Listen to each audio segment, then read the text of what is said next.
Voltamos para a Nilza concluir.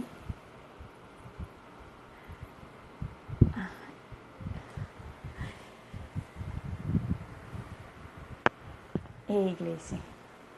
Só para a Nilza concluir a história do livro A Fugitiva, da Alice. Deixa eu ver aqui se a Nilza apareceu.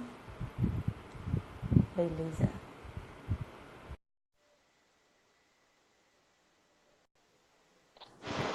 Foi. Voltamos? Voltamos. A gente tem que saber como que se encerra essa história.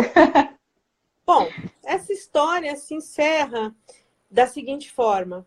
A vida segue o seu curso e, em dado momento, a Penélope, já moça, vai fazer um retiro numa igreja que não sabemos nada. Só sabemos que é um retiro espiritual, não sabemos nada de onde ela foi. Foi um retiro de 6 meses, um retirão. E desse retiro, ela nunca mais volta. A mãe, a Julieta, ela é chamada nesse local por uma mulher que fala assim, que a filha chegou sedenta, com uma sede de Deus. E que ela tinha começado uma nova vida. E que ela não queria mais contato com a mãe. Aconteceu uma coisa com a Julieta terrível, porque ela percebeu que ela não tinha a menor ideia de quem a filha era. Ela não tinha a menor ideia. Ela não sabia de sede nenhuma. Ela não sabia de sofrimento nenhum. Ela não sabia nem onde começar a procurar. Ela não conhecia os interesses da filha. Ela não conhecia nada. Ela só ficou revoltada. Acreditou que a situação fosse melhorar, que a Penélope fosse voltar, que era uma crise de juventude, que era uma lavagem cerebral, mas na verdade ela não conhecia nem os gostos pessoais da filha. A vida passa. Tem uma frase terrível que ela fala, que ela tinha julgado que bastaria para Penélope ser a reprodução de quem ela era. Nossa. E que ela tinha percebido que isso não bastava. Ela tem grandes empregos, chega a ser famosa na televisão, continua com seu amor ao grego. E os anos passam e ela nunca mais vê a filha na vida. Ela passa o resto da vida sem saber se a filha está viva, se a filha está morta, onde ela mora, se ela está no Canadá, se ela saiu. Ela o resto da vida. As pessoas no entorno dela vão nem sabendo mais que ela tinha uma filha. Ela começa a nem contar mais que ela tinha uma filha. A memória dessa filha se torna um conjunto de sacos de lixo com guardados que ela guardou no sótão. Até o envelhecimento final. Não chega à morte, até o envelhecimento final, que chega a um ponto de redenção, porque apesar de tudo isso que eu estou falando, apesar de dar um frio na espinha, só com a possibilidade de acontecer algo assim, existe um ponto de redenção no final, que é o único trechinho que eu vou ler, em que ela fala assim, ela já está idosa, ela trabalha só num café agora, e ela fala assim, ela continua tendo esperanças de que Penélope se manifeste, mas sem se desgastar muito com isso. Ela espera do jeito que as pessoas que já aprenderam sua lição esperam, por bênçãos imerecidas, remissões espontâneas, coisas desse tipo. Eu achei assim, eu usei o exemplo da Julieta e fiquei fascinada com a forma como a Alice Munro construiu a personagem, porque ela é real, contemporânea e uma pessoa extremamente comum nos dias de hoje.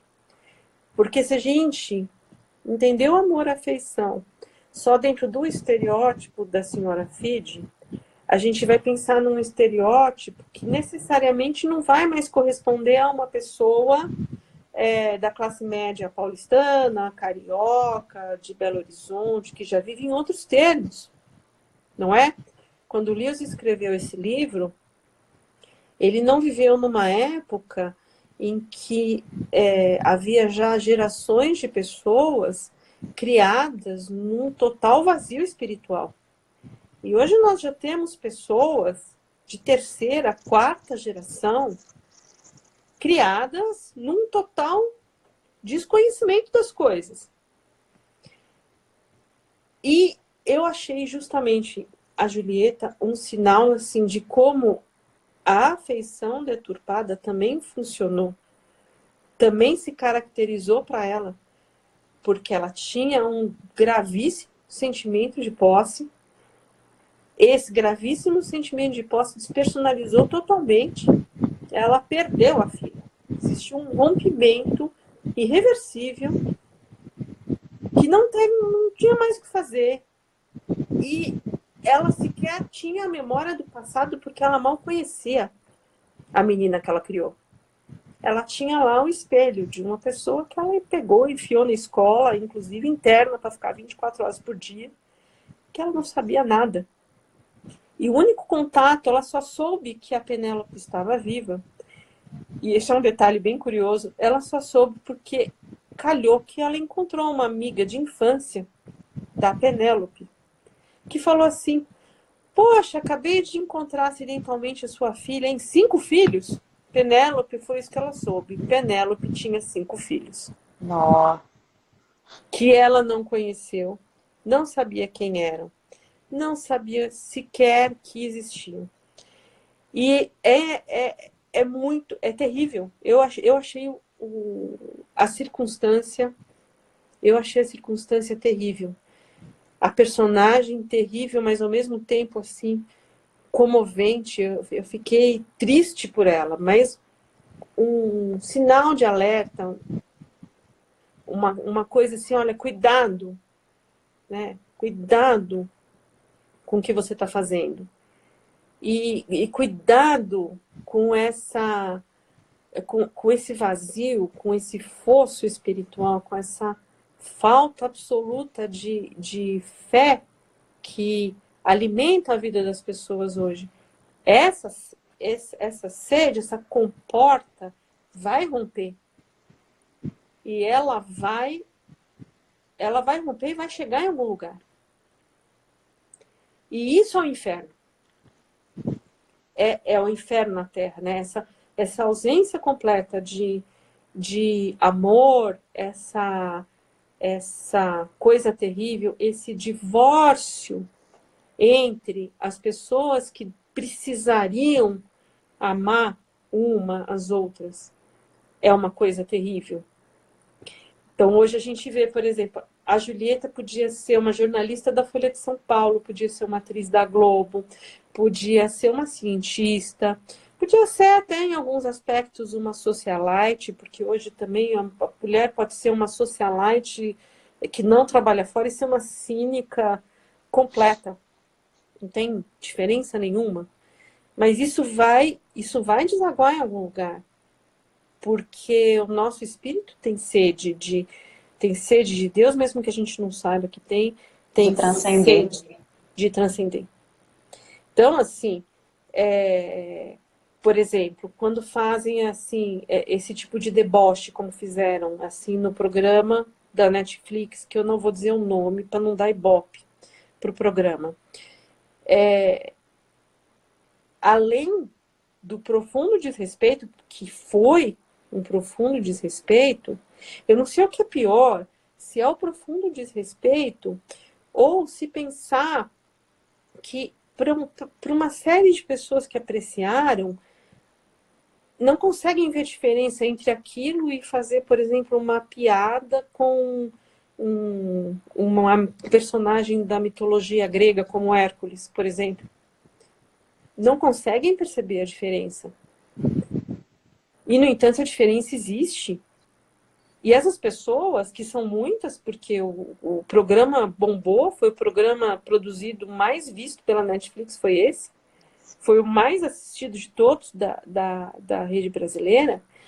Essas pessoas em grande parte, talvez já sejam filhas de pessoas assim, secas de alma, talvez transmitam isso para os seus filhos, então a gente começa a ter terceira, quarta, quinta geração que, se a gente falar assim, se a gente falar quem é Deus, não sabe quem é, não sabe quem Jesus é, não conhece, não sabe que na época do advento é uma época de sofrimento, não sabem que Jesus e Maria estavam ali, sabe, sem um tostão furado no bolso, fugindo de Herodes, em cima de uma mula.